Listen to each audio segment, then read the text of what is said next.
Que cuando uno abre los ojos al día siguiente después de fracasar y después digo, pero ¿qué vas a abrir si nunca lo cerraste? Porque no puedes ni siquiera dormir, ¿no es cierto? O sea, es un trauma muy, muy fuerte y doloroso. El camino del emprendimiento es un poquito doloroso, sobre todo en nuestro país. Yo soy un gran empresario de la pequeña industria, que es distinto, ¿no? Porque cuando a ti te dicen, tú eres un pequeño empresario, tú eres un pequeño industrial, un poco como que uno puede sentirse minimizado. Nunca se refieran a ustedes como pequeños empresarios. Siempre diga, soy un gran empresario del sector de la pequeña empresa, que es muy distinto. Así que yo siempre me considero así. No puede haber una persona exitosa sin haberse caído algunas veces. Algunos golpes son mayores que los otros. ¿Qué le diferencia a ese emprendedor que tiene esa aventura de fundar una empresa frente a los gerentes corporativos? El emprendedor, antes del conocimiento, tiene la actitud emprendedora y sale a arriesgarlo todo, ¿no? Y lo da todo, ¿ah? Arriesga lo que tiene y lo que no tiene, ¿no es cierto? Eso es lo que nos diferencia. Sé que en el Perú, de cada 10 empresas, una gran parte no pasa los 3 primeros o los 5 primeros años. ¿Cómo se puede competir sin competir? Muy fácil, y lo pongo de la manera muy, muy gráfica para que todos lo entiendan. Y él nos dice que si tú te conoces a ti y a tu enemigo, no habrá batalla donde tú no salgas triunfador.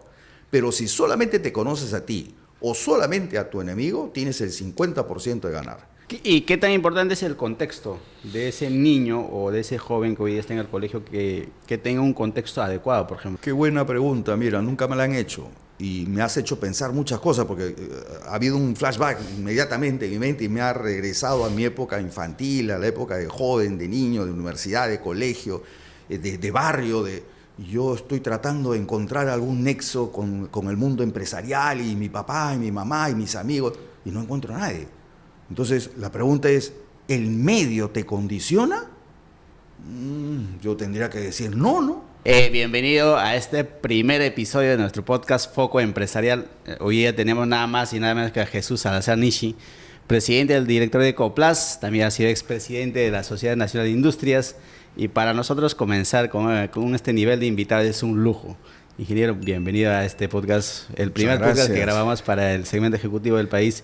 Esperemos que usted pueda aportar mucho de sus experiencias, sus conocimientos y su historia real de éxito. Bueno, esperemos que sí. Primero agradecerte por esta entrevista y este programa inaugural de este podcast que tienes. Para mí es un honor estar contigo y compartir con todos los que te ven y te escuchan sobre lo que hay que hacer en nuestro país, ¿no? Ingeniero, para comenzar, coméntanos un poco, usted relata en muchas de sus entrevistas, ¿no? ¿Qué se siente al día siguiente de quebrar, por ejemplo? Me dice. Entonces... Buena forma de empezar este podcast, mi querido amigo. Y te digo buena forma de pensar, no solamente por la experiencia que viene de haber podido tener esta experiencia, valga la redundancia, sino porque en el país la mayoría de los emprendimientos terminan fracasando. Y creo yo que el tema fundamental es la falta de preparación para el emprendimiento. Porque, a ver, mucho hemos escuchado de que es suficiente la actitud emprendedora para que el país salga adelante. Yo, con la experiencia de haber hecho muchos emprendimientos, de haber fracasado algunos de ellos, y en uno de ellos muy, muy, muy feo, como ya tú me has hecho recordar, te diría que no es suficiente, Wilber. Necesitamos prepararnos para el emprendimiento. Se dice que en el Perú, de cada 2 jóvenes en edad en edad de trabajar, 1 es emprendedor. Se habla del que el Perú es un país de emprendedores y el Perú es el país más empresario del mundo. Eso es totalmente cierto. Pero más cierto aún es que todos esos emprendimientos, en más de un 90%, se hace por necesidad, por subsistencia. Y ahí viene un poco el problema, ¿no? No es algo planificado, no es algo que un emprendedor haga su planeamiento estratégico, defina objetivos, visión, misión, objetivos estratégicos y sale al mercado. No, sale a buscar el pan del mañana. Y ahí vienen los problemas después, ¿no? Así que, en efecto, el haber pasado por una quiebra es algo sumamente doloroso. Tú sientes que el mundo se te acabó, o sea, ya no hay más vida para ti, es la verdad. Yo en el podcast que me hicieron, en varios que he comentado esto, inclusive digo...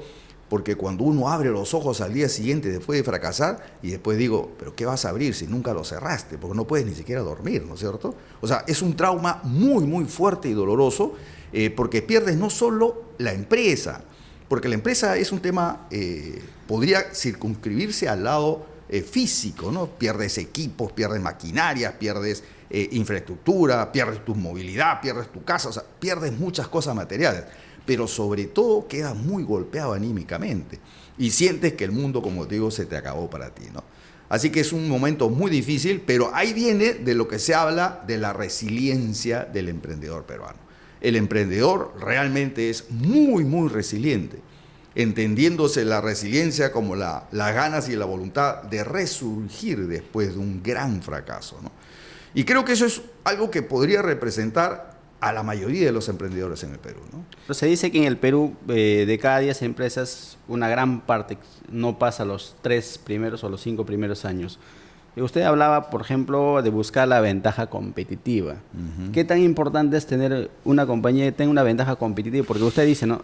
La mejor manera de competir es no competir, pero Exacto. uno lo entiende que tengo que competir con muchas compañías del mismo segmento y en la filosofía de la empresa dice, no, sí tengo que competir, pero cuando yo le escucho, la mejor forma es no competir. Entonces, ¿cómo llegamos a ese punto? Correcto, suena como una paradoja, ¿no? Si tú me hablas de un mundo competitivo con el que estamos hoy, Coplas está en un sector sumamente competitivo, pero Coplas no compite en el mercado, tiene un nicho, una isla cual atiende y llega muy bien, y la pregunta es, ¿cómo se puede competir sin competir? Muy fácil, y lo pongo de la manera muy, muy gráfica para que todos lo entiendan. Cuando yo hablaba al principio que el emprendedor peruano tiene una actitud emprendedora muy grande, muy buena, y eso no es suficiente, sino hay que tener conocimientos y hay que hacer un plan estratégico, eso se basa fundamentalmente en elegir la forma como vas a competir en el mercado. O sea, ¿qué ventaja competitiva realmente tienes? ¿Qué te hace único? Ojalá que sea único, porque si fuera único estás en un océano azul, no tienes competencia. Pero si no es único, por lo menos, ¿qué te hace mejor que tu competencia? Entonces, tú tienes que salir al mercado, a ver qué cosas se está haciendo en el mercado respecto a lo que tú vas a ofrecer como producto o servicio y poner tus características. Y tú vas a decir, en esto me voy a diferenciar. Esa es la ventaja competitiva. Y voy a hacerlo, ojalá, siendo único, y si no es único, mejor que mi competencia. De esa manera sales del escenario de lucha y de pelea, sales del océano rojo, y pasas a un océano azul. Eso no es fácil, Wilber. O sea, eso académicamente es fácil decirlo, explicarlo, y creo que todos me van a entender cuando digo eso. Lo complicado es leer al mercado y entender dónde están esos vacíos, dónde están esas brechas, donde hay insatisfacción de los clientes y trabajar sobre eso, ¿no? Claro, el emprendedor peruano, básicamente, muchas veces nos falta mucha preparación, ¿no? A veces emprendemos, como usted dice, por subsistencia. ¿Qué tiene que tener una persona que quiere emprender, que tiene las ganas? Más allá de las ganas, ¿qué cosas hace más falta para poder tener éxito en? Entender que el mercado tiene una dinámica y uno tiene que conocerla. Hay un libro muy bueno que es El arte de la guerra, que fue escrito hace más de 2000 años por un famoso general chino, Sun Tzu, ¿no es cierto? Y él nos dice que si tú te conoces a ti y a tu enemigo, no habrá batalla donde tú no salgas triunfador. Pero si solamente te conoces a ti o solamente a tu enemigo, tienes el 50% de ganar. Y si no conoces ni a tu enemigo ni a ti, vas a perder de todas maneras. Y eso es lo que yo te hablaba del emprendedor. El emprendedor se conoce y conoce sus habilidades, pero quizá desconoce qué está pasando con la competencia. Quizá no ha sabido leer el mercado y no sabe las condiciones en las que se encuentra donde uno va a participar y a luchar. Entonces, ese conocimiento lo tienes que tener. Cuando tú te conoces a ti, tus propias fortalezas y debilidades, porque ambas tienes que conocerlo, qué es lo que te hace fuerte y también qué es lo que te hace débil. Y cuando miras hacia afuera y dices, esto es algo bueno para mí, esa es una oportunidad. Oye, esto es algo que me puede amenazar el crecimiento, entonces es una amenaza. Tienes que conocer todos los factores o fuerzas positivas y negativas, internas y externas. Y eso al final te va a conducir a un tipo de estrategia competitiva. Esa es la elección que tiene que hacer todo emprendedor. Claro, otra cosa que, hablando ya con muchos empresarios y los emprendedores y los gerentes corporativos, y lo que quería preguntar es, ¿qué le diferencia a ese emprendedor que tiene esa aventura de fundar una empresa frente a los gerentes corporativos, que quizás llegan ya cuando la empresa o la organización ya está bien equipado logísticamente, estructuralmente, y ya está en buen funcionamiento, pero el emprendedor, ¿qué le diferencia? ¿Por qué hay muchas personas que se atreven a fundar y otras que siempre están en el segmento corporativo, por ejemplo?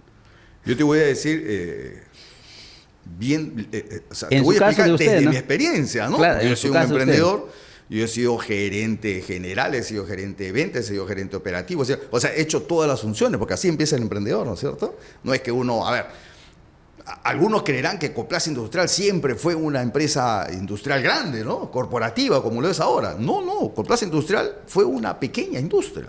Es más, cuando yo empezaba siempre decía, yo soy un gran empresario de la pequeña industria, que es distinto, ¿no? Porque cuando a ti te dicen, tú eres un pequeño empresario, tú eres un pequeño industrial, un poco como que uno puede sentirse minimizado, ¿no es cierto? Yo creo que el término está mal empleado. Nunca se refieran a ustedes como pequeños empresarios. Siempre diga, soy un gran empresario del sector de la pequeña empresa, que es muy distinto. Así que yo siempre me considero así. Y Coplas fue uno de esos, una pequeña industria que fue surgiendo y empezando. Y si yo tuviera que dar algunos factores que hicieron que Coplas, a diferencia de muchos emprendimientos, muere en el camino, yo tuve una gran fortaleza inicial. Tuve un plan estratégico, sabía a dónde quería ir, pero sobre todo empecé dentro de la formalidad. Y ahí viene una gran diferencia, Wilber. En el Perú, el 92 o 93% de los emprendimientos son informales. Por lo tanto, estás limitado en tu campo de acción. No puedes llegar a mercados que te pueden dar sostenibilidad y siempre estás en el margen de la informalidad y por lo tanto el crecimiento no va a ser sostenible. Eso es un gran consejo para todos los que quieran emprender. Aprendan a generar desarrollo y crecimiento dentro del campo de la formalidad. Así que, ¿cuál es la diferencia? Fundamental, el emprendedor tiene un espíritu, tiene una actitud emprendedora que no necesariamente la va a tener un gerente corporativo. El gerente corporativo es una persona que se prepara académicamente y también en el mundo de la práctica, pero a dirigir empresas en función a los conocimientos que adquiere. El emprendedor, antes del conocimiento, tiene la actitud emprendedora y sale a arriesgarlo todo, ¿no? Y lo da todo, ¿ah? Arriesga lo que tiene y lo que no tiene, ¿no es cierto? Eso es lo que nos diferencia. Pero el emprendedor debe saber que tiene que prepararse para ello. Yo quiero dejar ese mensaje. No es suficiente con tus ganas de emprender o que me digas, es que mi papá tenía este negocio y ahora me lo dejó de mí, yo tengo que continuar. No, no, no. A ti te tiene que nacer esas ganas de hacer empresa y prepararte para ello, ¿no? Ingeniero, y viendo a ese tema también, ¿el emprendedor nace o se hace en el camino? Porque usted comentaba, ¿no? Cuando su papá le vio a una de corta edad, creo que tallando en una papa, entonces ahí se dio cuenta que, que en algún momento iba a ser empresario. Correcto. Esto puede generar algún tipo de polémica, porque hay muchas preguntas cuando dice el líder nace o se hace, el empresario nace o se hace, el emprendedor nace o se hace. Yo voy a contestarlo con un ejemplo. ¿Qué pasa si tú has nacido con pocas habilidades para bailar y no sé, pues uno no es un buen bailarín? Pues, ¿no? Yo soy uno de ellos. A ver, por ejemplo.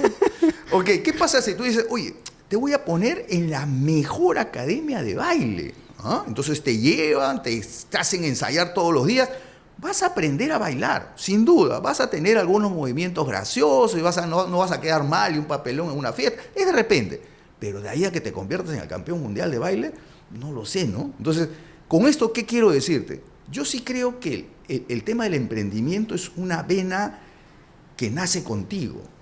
Es un tema genético que tú vas sintiéndolo en tu ser con juegos como los que yo tenía de niño, que me cuenta mi papá, con actitudes en el que vas demostrando que quieres hacer algo, que quieres emprender, que quieres iniciar algo. Entonces, yo sí creo que es nacido y que lo vas fortaleciendo con el tiempo. Quizá algunos terminarán con esa actitud emprendedora sin llevarlo a cabo, simplemente manifestándolo en otro tipo de actividades, no necesariamente empresariales.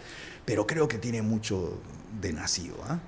¿Y qué tan importante es el contexto de ese niño o de ese joven que hoy día está en el colegio que tenga un contexto adecuado? Por ejemplo, papás empresarios de repente o un contexto de amigos que piensen en emprender, ¿no? ¿Qué tan importante es para el joven que, por ejemplo, que hoy día estás en el colegio, pero no tiene una idea clara y buscar información en estos tiempos que hay una información sumamente variada que antes no había, ¿no? Qué buena pregunta, mira, nunca me la han hecho.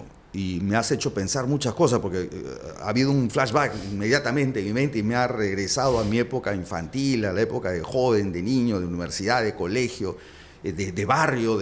Yo estoy tratando de encontrar algún nexo con el mundo empresarial y mi papá y mi mamá y mis amigos y no encuentro a nadie. Entonces, la pregunta es, ¿el medio te condiciona?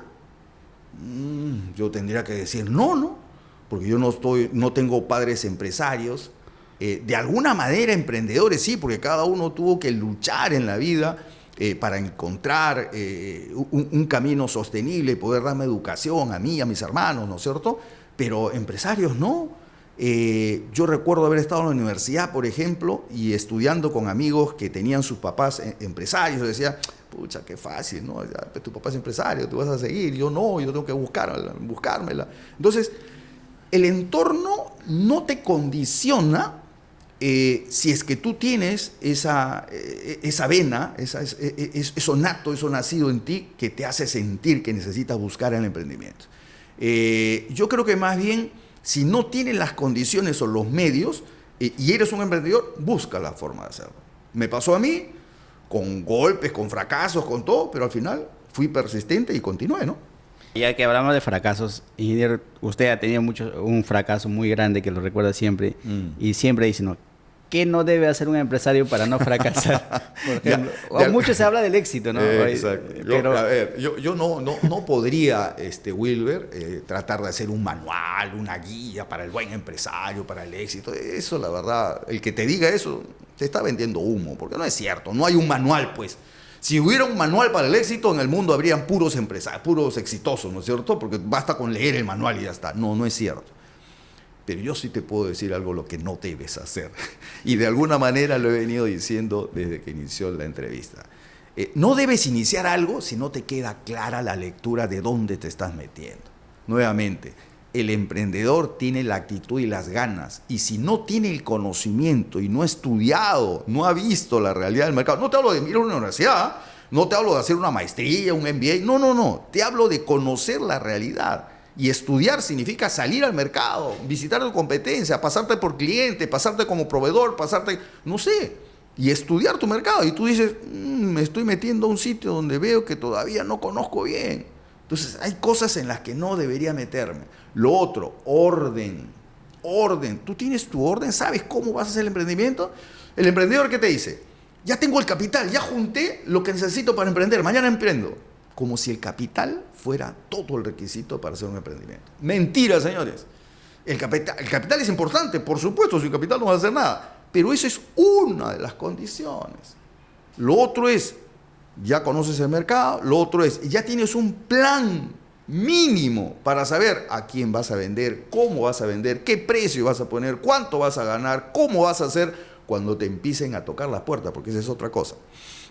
Tú consigues un capital para empezar. Excelente, inicias y estás impetuoso, empiezas a comprar materia prima, empiezas a vender al crédito, porque ojalá que puedas vender al contado, ¿no? En el Perú todo se vende al crédito y a veces te pagan y a veces no, y mayormente no, y entonces vienen todos los problemas. Así que tienes que aprender todo ese sistema. La pregunta es, ok, empezaste.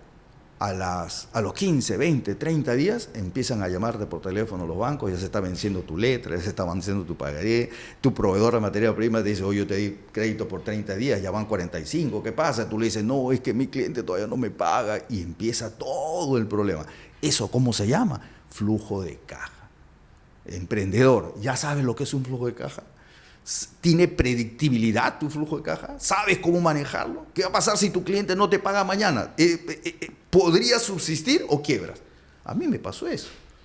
Yo no pude mantener un flujo suficiente, porque más era el tiempo que se demoraban mis clientes en pagarme y muchos no me pagaron, con lo que a mí me daban para operar mis proveedores. Eso es un tema fundamental, mira. Entonces, por ahí hay algunos tips. Fortalécete en eso y quizá no, vas a tener mayores probabilidades de ser sostenible en el mercado, ¿no? A largo plazo. A largo plazo. Usted comenta siempre también, ¿no? Cuando muchos empresarios, cuando ya entran en un momento crítico, tienen dos opciones, ¿no? Quedarse ahí, buscar otras opciones en el trabajo o volver a empezar. ¿Y qué tan duro es volver a empezar después de una quiebra, después de una complicación? Porque ya perdemos muchas cosas, perdemos credibilidad, perdemos hasta... Eso es cierto. Y yo comento cómo sales tú después de haber tenido un fracaso empresarial a buscar recursos económicos para volver a empezar en lo mismo. Porque claro, a mí muchos personas cercanas me dijeron, oye, ya pues si ya fracasaste en eso, busca otra cosa que hacer, ¿no?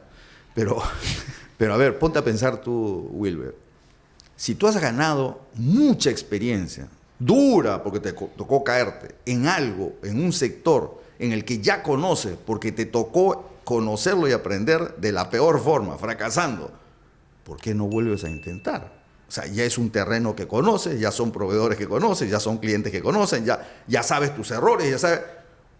Yo diría, esa experiencia no la puedes perder. No vas a irte a un nuevo sector a probar y ver qué pasa, ¿no? O sea, quédate ahí y empieza de nuevo. O sea, y eso es resiliencia, mira. Eso no es escaparte del problema. Eso es tomar tu problema y ponerlo como capital tuyo, ¿no? O sea, a mí me quedaban dos cosas. O me resigno y me reciclo y empiezo de nuevo, o me voy al mercado, al mundo corporativo y empiezo nuevamente a trabajar, o terco como es el empresario, o terco como es el emprendedor, vuelvo a iniciar, ¿no? Y me tocó volver a iniciar. Y después de mucho tiempo logré conseguir los recursos para volver a iniciar. Y mira, ve, éxito, ¿no? Ya que usted es industrial, ¿qué tan complicado es hacer industria en el Perú? Porque estamos hablando de un segmento que primero se invierte mucho y al final ves si que el flujo llega también con rapidez, ¿no? Es correcto. Alguna vez me dijeron, pero ¿por qué el industrial siempre se cree distinto? Y, ¿no? O sea, yo le digo, es que no es que se crea, es que es distinto. Porque hay muchos tipos de emprendimientos, hay muchos tipos de empresas. Hay quienes compran un producto, lo almacenan, lo promocionan, lo venden y ya está, ¿no? Hay quienes venden un servicio, pero hay quienes compramos materia prima, compramos tecnología, compramos maquinaria, contratamos gente, formulamos, hacemos nuestros planes de producción, producimos, aprendemos a producir, nos sale mal la producción primero, vamos aprendiendo. Luego de todo ese proceso, recién tienes un producto. Y ahora recién empieza tu venta. Y sales a vender. Y luego de vender, a ver si te pagan, ¿no? Empiezas a cobrar. O sea, ese ciclo, señores, es largo. Mientras que el otro empresario que compra y vende lo puede hacer en una semana, yo me puedo demorar pues 3 meses en hacer un producto y después recién salir y vender. O sea, ese plazo es bastante largo. Por eso que los industriales no somos empresarios que piensan en el corto plazo. Nunca. Yo ahorita estoy viendo con mi hijo en Coplaza Industrial unas inversiones que estamos pensando en largo plazo. Porque estamos ampliando capacidades de producción y nunca pienso yo en qué va a pasar este 2026. No, estoy hablando de los próximos 5 años y proyectando esa producción y proyectando ese crecimiento y proyectando esa venta. Entonces, esa es la diferencia entre hacer empresa en el Perú y hacer una empresa industrial en el Perú. Sí es complicado. Tienes que aprender muchos procesos que la industria tiene y que otros sectores no. Pero es el sector de crecimiento más sostenible. Eso sí es cierto. Claro, yendo también a ese punto, ¿qué tan complicado es para el emprendedor frente al Estado? Por ejemplo, el Estado hoy en día no es un amigo del emprendedor que digamos, ¿no? Amigable, ¿no? Porque primero al formal le ponen muchas trabas, por ejemplo, los permisos, la SUNAT, tiene que pagar muchos impuestos. ¿Qué de bueno haría el Estado para que esta alta informalidad que hay en el Perú? No sé si informalidad en muchos aspectos, porque el agricultor no creo que sea informal, porque eso es de cultural. Entonces, ¿a qué llamamos informalidad y cómo el Estado puede incentivar a que muchos emprendedores puedan formalizarse y el PBI saque los impuestos de una mayor barrera? Por ejemplo, el 15% de la empresa se dice que paga los impuestos, ¿y por qué no al revés, por ejemplo? Ahí está. A ver, primero, hay una informalidad laboral en el Perú que anda por el orden del 75%, pero hay una informalidad en los negocios que anda por el 85%. Y por eso tú decías que solo el 15% de los negocios tributan, ¿no? Entonces, todo el peso tributario y de carga para inversiones en el Perú está en el 15% de los negocios. No puede ser, ¿no es cierto? Hay que ampliar esta base. De acuerdo. Pero ante ello, ¿qué tenemos? Un Estado que no ha entendido la dinámica de crecimiento económico de las empresas. ¿Y por qué digo no ha entendido? Porque, a ver, yo como Estado pensaría de la siguiente manera, Wilber. El empresario tributa al Estado y por lo tanto el único ingreso sostenible que tiene el Estado es del tributo de los que aportan, es decir, de los que hacen empresa, de los que hacen emprendimiento. ¿Quién es mi principal aliado en un Estado? El emprendedor, el empresario, el que tributa todos los meses, ¿cierto? Claro. Entonces, yo debería ser el amigo de ellos para potenciar y multiplicar esos ingresos. Y en el Estado, hoy, del Perú, es totalmente lo contrario. ¿Qué cosa hace el Estado? Forma oficinas como la SUNAT, como la SUNAFIL, como OEFA, como Fiscalización Tributaria, como las municipalidades, como un montón de instituciones que lo que hacen es tocarte la puerta, pero no para preguntarte cómo te ayudo, sino para decirte, te falta este papel, te falta este otro, te falta este otro, multa, multa, multa. ¿Qué logras con eso? Quebrar empresas. Entonces, yo digo, el Estado se para disparando a los pies todos los días, ¿no? Imagínate que tuviéramos un Estado que acompañe al emprendedor y que le diga, a ver, un ratito, tú estás emprendiendo hoy, entonces yo como municipalidad distrital estoy en la obligación de acompañarte un año, no te voy a pedir licencia, te voy a decir, te voy a acompañar. Y en ese año tú vas a terminar muy formalizado, con las mejores condiciones, pero con mi acompañamiento. SUNAT diría, qué bueno, empresario, tú vas a hacer empresa y vas a empezar a cotizarme a partir del próximo año. Pero este año yo te voy a enseñar cómo. Mira, tus cuentas se lleva así, se hace así, el flujo de cajas así, esto es impuesto, esto no es tuyo, esto... Y te voy enseñando y te voy acompañando. Viene el Ministerio de la Producción y empieza a preguntarte, ¿y cómo te ayudo? Porque yo tengo CITES, tengo tecnología, hacemos emprendimientos, tú... No sé, ese acompañamiento no existe en el país. ¿Qué más faltaría para que el Estado también se involucre? ¿No? Porque muchos, yo converso mayormente, he conversado con muchos empresarios constructores, ellos se quejan de la falta de predictibilidad. En el sector industrial, ¿qué tan importante es la predictibilidad de saber las regulaciones, las normas a largo plazo? Muchísimo. Yo acabo de decirte que estoy haciendo un plan de inversión en Coplaza Industrial y lo estamos haciendo la inversión para 5 años. Y el fruto de todo eso se puede ver a lo largo de los próximos 10 años. El industrial nunca piensa en corto plazo, nunca invierte en el corto plazo. ¿Ya? Y en ese medio de la proyección te vienen preguntas como, ¿y qué pasa si nuestros políticos deciden nuevamente cambiar presidentes cada 6 meses, ¿no? ¿Y qué pasa si nuestra coyuntura política nos regresa así como un gran déjà vu al año 21 y empezamos nuevamente con problemas de estabilidad económica? ¿Y qué pasa si la inversión privada cae? ¿Y qué pasa si no llega la inversión extranjera? ¿Y qué pasa si los mercados caen? ¿Y qué pasa si mi cliente deja de consumir?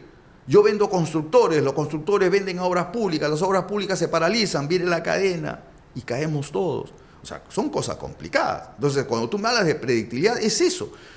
Yo no sé cómo responder eso hacia el futuro, porque nos falta predictibilidad como país.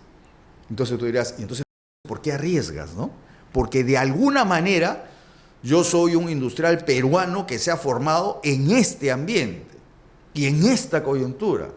Y cuando se dice en el Perú hay cuerdas separadas y la economía por un lado y la política por otro lado, y la respuesta sería, es porque no nos queda otra. No es porque sea el mejor sistema y no es porque crea que así deba ser, sino, a ver, yo como empresario, mira todas las atrocidades que ves tú en el tema político, todas las barbaridades que vemos en todos los niveles de la institucionalidad política. ¿Cómo es que yo sigo creciendo? Ah, porque yo trato de separarme de todo eso y hago mi propio plan de crecimiento y desarrollo. Y cuando me dice, oye, cambiaron de presidente, bueno, qué pena por él, pues yo tengo que seguir buscando a qué comer, porque yo mañana tengo que seguir pagando cuentas. Eso pasa con el emprendimiento en el Perú. Entonces, ya casi nos hemos acostumbrado a ello, pero no debería pasar eso, Wilber. El Perú debería aprender a ser predictible. Y de esa manera el sector empresarial empezaría a crecer y desarrollarse, ¿no? Usted también hablaba también de la importancia de hacer planes estratégicos a largo plazo. Hoy día vemos jóvenes que acaban la universidad y al año quieren ser gerentes generales. Entonces, ¿qué le recomendaría a los jóvenes, ¿no? Cuando se meten a un segmento corporativo o a emprender? ¿Qué es lo primero que tiene que hacer, ¿no? Planificar para los próximos, usted dice para los próximos 30 años planificó, pero hay que hacer un ajuste cada 5 años, ¿no? Así como en la empresa hay un planeamiento estratégico que uno lo hace cada 5 años. Eso va a depender mucho del sector en el que te encuentres, el medio en el que te encuentres, en fin. Pero vamos a hablar de un promedio de 5 años. Pero tú haces una visión a 20, 30, 40, 50 años, mucho mejor. Eso exactamente lo tienes que hacer tú como persona. Todas las personas tienen que tener un plan estratégico. Alguien dirá, pero eso es solamente un tema corporativo. No, mentira. Tú tienes que definir cuál es tu visión. ¿Dónde va a estar Wilber de acá a 30 años? Tienes que tenerlo claro. Y todas las acciones que hagas en tu día a día o en tus planes anuales tienen que estar apuntando a eso.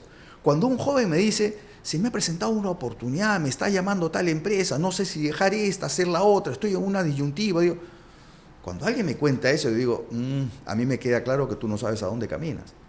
Porque si yo tuviera claro mi orientación, mi visión de desarrollo, no tendría dudas de escoger, ¿no es cierto? Y eso, ese ejemplo que te doy, aplica para carreras, no sé qué estudiar, no sé si estudiar ingeniería o estudiar medicina, no sé si hacer... entonces a ti no te queda claro tu visión estratégica, no tienes una visión de largo plazo. Lo mismo pasa con tu elección de vida, si piensas quedarte en el Perú, piensas mudarte, quieres ir a regiones, quedarte en Lima, no sé. Todas esas decisiones que uno hace en su vida va a ir de la mano si te queda claro hacia dónde estás yendo, ¿no? Y eso se llama planeamiento estratégico. Yendo también al plano gremial, ¿qué lo llevó a formar parte de la Sociedad Nacional de Industrias? Usted fue presidente. ¿En qué cambió su visión? Por ejemplo, antes era un empresario ejecutivo, pero después se involucra en un cargo gremial, que eso como lleva a muchos aspectos políticos y a recorrer el país, ¿no? Porque hoy día vemos al interior, yo soy de provincia y veo otra realidad en Lima, ¿no? En Lima y otra realidad allá, ¿no? Correcto. A mí también me tocó ver esas diferencias, esas brechas, que es lo que me anima más a continuar con este trabajo. A ver, en corto, uno va desarrollándose progresivamente. Yo en la Sociedad Nacional de Industrias tengo ya 31 años trabajando. Yo formé el Comité Técnico de Tuberías, Válvulas y Accesorios de Material Plástico, en esa época Indecopi, ahora Inacal. Justo hoy tenemos una reunión celebrando nuestros 31 años y representando a la Sociedad Nacional de Industria. Ahí me empiezo a vincular con el gremio y empiezo a conocer su trabajo, me vinculo al Comité de Plásticos, que es el gremio al cual pertenezco dentro de la Sociedad de Industrias. Fui su presidente en 2 periodos consecutivos y empecé a involucrarme más en la actividad gremial. ¿Qué vi yo en ese caso? A ver, que el gremio es una institución que se convierte en una herramienta que puede ayudar al desarrollo y al crecimiento de un país. Y cuando tú eres un empresario que ha alcanzado cierto éxito y sientes que ya tus objetivos personales se van cumpliendo, empiezas a buscar trascender, ¿no?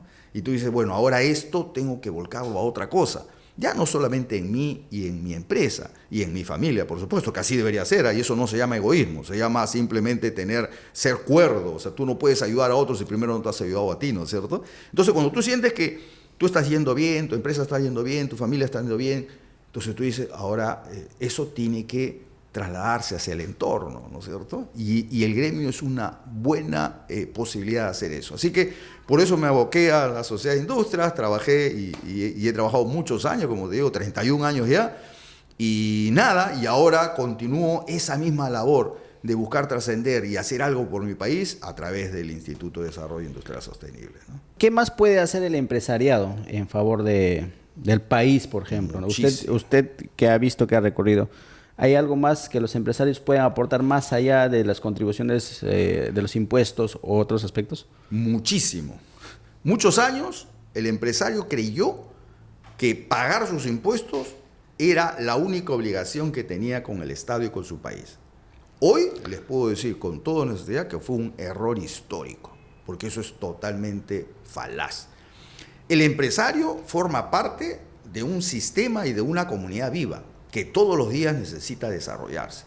El pagar el impuesto es una obligación que uno tiene por las rentas que uno genera como empresa, pero nada más. ¿Y dónde queda el tema del desarrollo? ¿Cómo te involucras en el desarrollo? Te lo digo de otra manera. ¿De qué vale que tu empresa sea exitosa si en el medio donde tú te desenvuelves no es exitoso? Dime si eso es sostenible para tu empresa. Entonces, ¿tú quieres hacer a tu empresa sostenible? Mira el entorno donde se desenvuelve Y si ese tiene muchos problemas, tú tienes que aportar para que esos problemas disminuyan en algo, para que sea viable y sostenible tu negocio. Si no, no va a serlo. O sea, por un tema de practicidad, yo te diría que es eso. Pero por otro tema, ya de un tema de más de un tema de filosofía de sostenibilidad, es yo no puedo generar riqueza en un medio donde esa riqueza no es compartida, ¿no? O sea, es un tema de principio, es un tema obvio, lógico. Entonces, yo creería que es eso. El emprendedor o el empresario peruano debe conectarse con el progreso de su país. Y ojo, ese es el posicionamiento que tiene Coplas, por ejemplo, ¿no? Conectando el desarrollo de todos los peruanos, porque eso es lo que necesitamos. Como empresarios, necesitamos ser parte de la solución. Y parte de la solución es involucrarte en el desarrollo de tu entorno, ¿no? Claro, usted dice Coplas es grande porque su gente es grande, es una frase que usted lo dice. ¿Qué tan importante es la cultura en una empresa, ingeniero? Lo es todo. Y te lo digo así con mucha franqueza y para que se les quede grabado todo. O sea, la cultura organizacional en una empresa, en una institución, lo es todo. ¿Por qué? Porque es la forma de hacer, pensar, actuar. Yo aquí en la empresa siempre le digo a los colaboradores, a mis gerentes y a todos, puedo sentarme a negociar contigo todo. Tu sueldo, tus descansos, tus vacaciones, tus derechos, todo podemos sentarnos a negociar y ver qué es la mejor para todos. Lo único en donde nunca me sentaría a discutir algo es en la cultura. Porque la cultura es no negociable. Es parte de mi ADN que se lo he transferido a la empresa y ahora ese ADN forma parte de la empresa. Quien no comulga con esa forma de pensar y hacer las cosas, no está en el espacio adecuado. Yo no estoy diciendo que sea malo, simplemente no hay simbiosis, no hay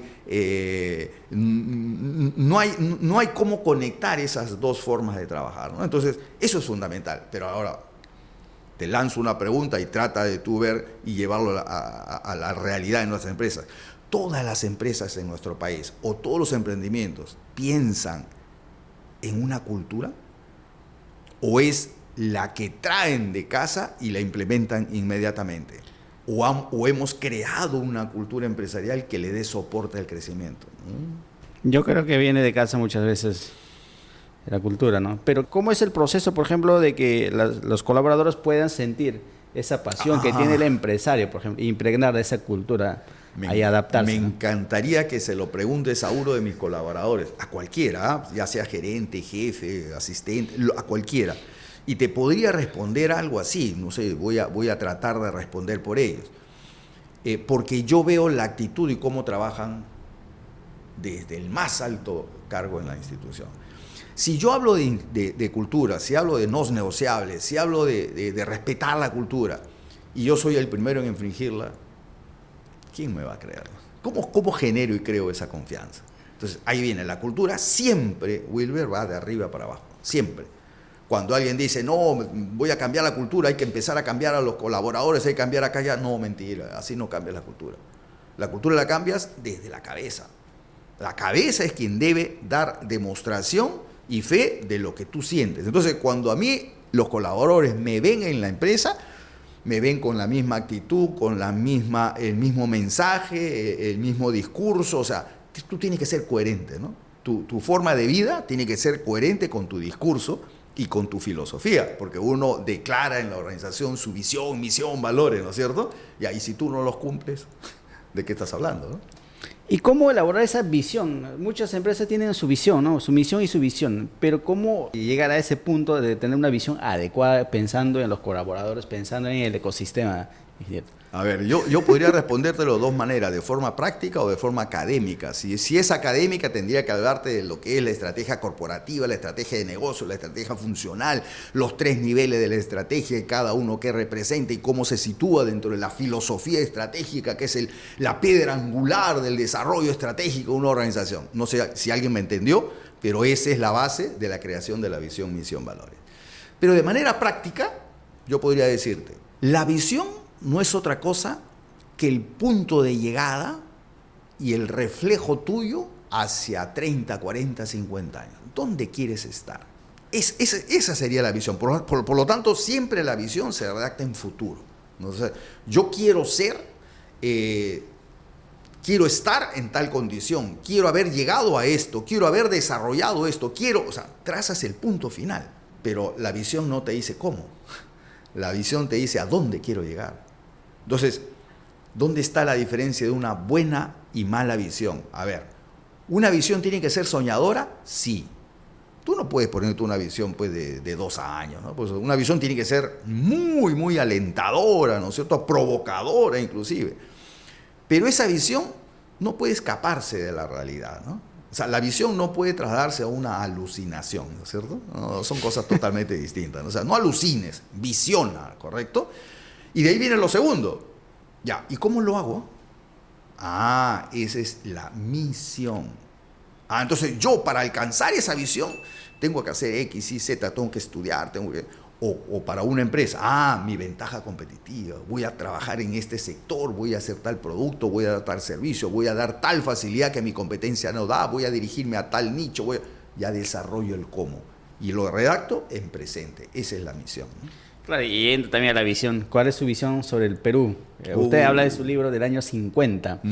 ¿Cree usted que en el año 50 Perú puede ser un país industrial? ¿Qué nos falta para llegar a ese punto? Correcto.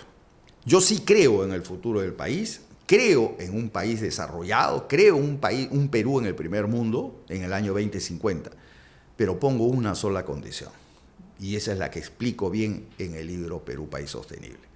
Que el Perú tome la decisión de crear una política de Estado, donde diga cómo alcanzar el desarrollo sostenible. Y una gran herramienta para ello es la industrialización. Porque si no, miremos la historia del mundo. No hay país que haya llegado al primer mundo si primero no desarrolló su industria manufacturera. Y te puedo dar casos de Asia, te puedo dar casos de Europa, te puedo dar casos de nuestra propia región, América, en fin. Hay muchos casos de éxito que han alcanzado países del primer mundo desarrollando su industria. Pero eso va a pasar cuando el Perú entienda que la única posibilidad de alcanzar el desarrollo es que cambiemos nuestro modelo. Por ejemplo, Perú hoy es un país primario exportador y trabajamos con nuestra minería y en algún momento trabajamos con el guano, después trabajamos con el salitre, después trabajamos con el caucho. Y conforme se nos van acabando las materias primas, vamos encontrando otras. Ahora estamos hablando de las tierras raras, estamos hablando del litio, estamos hablando, ¿no es cierto? Claro. Y el cobre seguimos dándole duro. El cobre no sé cuántas décadas más nos alcance, pero se va a acabar también. Entonces, no pensamos en el largo plazo, ¿no? O sea, encontramos una beta de algo y empezamos a trabajar hasta que eso nos acabe, ¿no? Buscamos otro y seguimos dándole. Yo digo, ¿y cuándo el Perú va a decir, oye, un ratito, para ese modelo, que ese modelo no es sostenible? Porque en algún momento se nos van a acabar los recursos. Y cuando eso pase, ¿el Perú dónde va a estar? ¿Buscando otros recursos? No, pues.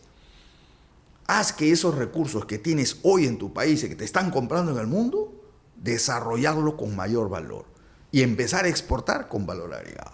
Cuando el Perú cambie ese modelo, Wilber, empezará la ruta del crecimiento hacia el desarrollo. ¿Y cuál también debería ser el papel empresarial para ir transitando a esa industrialización que se quiere, ¿no? Por ejemplo, ¿no? ¿Qué más puede hacer el empresariado y qué más tiene que hacer el Estado, por ejemplo? Hoy día en el Perú vivimos una inestabilidad política muy grande, ¿no? Ocho presidentes creo que en 10 años. Sí, es correcto. Es sumamente complicado, ¿no?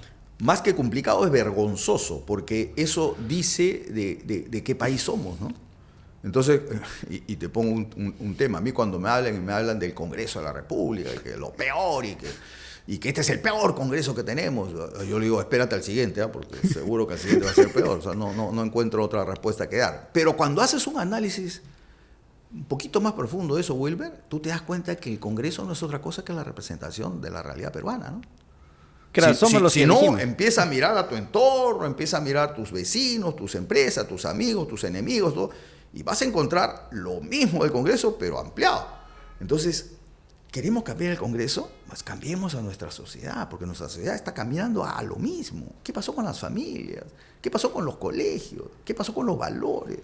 ¿Para qué formarnos a las personas hoy? Antes siempre me han dicho que los colegios y la universidad estaban destinadas a formar personas de bien, ¿no? Que ese era el objetivo fundamental, ¿no? Hoy estamos hablando de formar qué, ¿no? O sea, mucho cuidado con eso. Hemos perdido el foco, Wilber. Yo creo que el Estado tiene que transformarse, yo creo que el empresario tiene que transformarse, porque el empresario forma parte de. Pero creo que debemos aprender a pensar distinto en nuestro país. Y hay un tema que yo reto a todos a empezar a pensar en largo plazo, que es algo que el Perú adolece, ¿no? Nunca el Perú ha pensado en el largo plazo, siempre han sido planes de corto plazo, ¿no? Para ir terminando, ingeniero, ¿cuál es el propósito ahora de Jesús Salazar, ¿no? Por ejemplo, ahora me imagino que cuando tenía 20 años tenía otros propósitos, pero hoy en día, ¿qué lo mueve, ¿no? Para que siga formando gremios, para que siga moviéndose activamente, compartiendo sus conocimientos. ¿Qué lo mueve ahora? De acuerdo. Ya. Yo voy a contestarte algo que nunca lo he contestado, pero se me ha ocurrido ahorita y yo digo, sí, soy consciente de eso. O sea, no ha cambiado mucho mi propósito de vida desde cuando yo tenía 20 años hasta ahora, porque yo siempre la tuve clara. O sea, yo sabía que quería caminar a esto, ¿no? A ser una herramienta de transformación, a ser una herramienta que me permita trascender y que el éxito personal lo pueda volcar hacia el desarrollo y hablar del valor compartido. Es un tema que siempre lo tuve presente. Pero a ver, ¿qué busca Jesús Salazar hacia adelante? Que todo lo ganado como experiencia y como conocimiento sea trasladado a nuevas generaciones para que este camino del desarrollo del emprendimiento en el Perú sea más sostenible. La próxima semana, esta semana a finales voy a estar en Trujillo hablando con emprendedores. Hace poco he estado en Piura, en Chiclayo, en Cusco, en Ica, en fin. Llevar ese mensaje de que los peruanos somos capaces y podemos transformar a nuestro país. Pero tenemos que creernos, la Wilker. O sea, acá tenemos todas las herramientas para hacerlo, pero necesitamos ordenarnos para ello, ¿no? Una reflexión final, ¿qué le dirías a ese joven de 20 años que quiere emprender, por ejemplo? ¿Qué es lo que más importante que debe tener para poder ir escalando a lo largo del tiempo, ¿no? Ya sabemos que el emprendimiento es sumamente complicado, deja cicatrices. Me imagino que usted tiene muchas cicatrices del emprendimiento. Te fortalecen. Claro. Que te fortalecen. Lo primero que te diría es que no pienses en irte del país, porque este país es maravilloso, este país tiene todas las condiciones para poder desarrollarse. No voy a tratarte de convencerte que nuestros políticos son los mejores, porque tú debes estar sintiéndolo todos los días, pero sí creo que si los jóvenes hoy dan un paso al costado, el Perú le espera 200 años más de subdesarrollo. Yo creo que hoy los llamados a ese gran cambio son las nuevas generaciones, son esos muchachos que están entre 20, 30 años, en los que deben aprender a pensar en el largo plazo. Yo diría, concéntrate en tu emprendimiento, llévalo a cabo, estate preparado para los golpes, porque no puede haber una persona exitosa sin haberse caído algunas veces. Algunos golpes son mayores que los otros, pero al final siempre te va... El camino del emprendimiento es un poquito doloroso, sobre todo en nuestro país. Pero para eso somos resilientes, ¿no? Para eso estamos preparados, para eso tenemos ese espíritu emprendedor. Así que nada, para adelante y construyamos un Perú más sostenible, que es lo que necesitamos, ¿no? Muchísimas gracias, ingeniero. Ha sido un placer tenerte en el primer programa de este podcast. Seguramente vamos a tener otras oportunidades para ir conversando también. Muchísimas gracias. Hemos tenido el primer capítulo. Hemos tenido el lujo de tener a Jesús Salazar Nishi, presidente director de Coplas. También ha sido expresidente de la Sociedad Nacional de Industrias. Y ha sido un placer compartir y conocer sobre todo su experiencia. Espero que les haya sido de mucho provecho y síganos para seguir creando más contenidos, ¿no? Como este, con muchos empresarios del país. Muchísimas gracias. Muchas gracias, Wilber.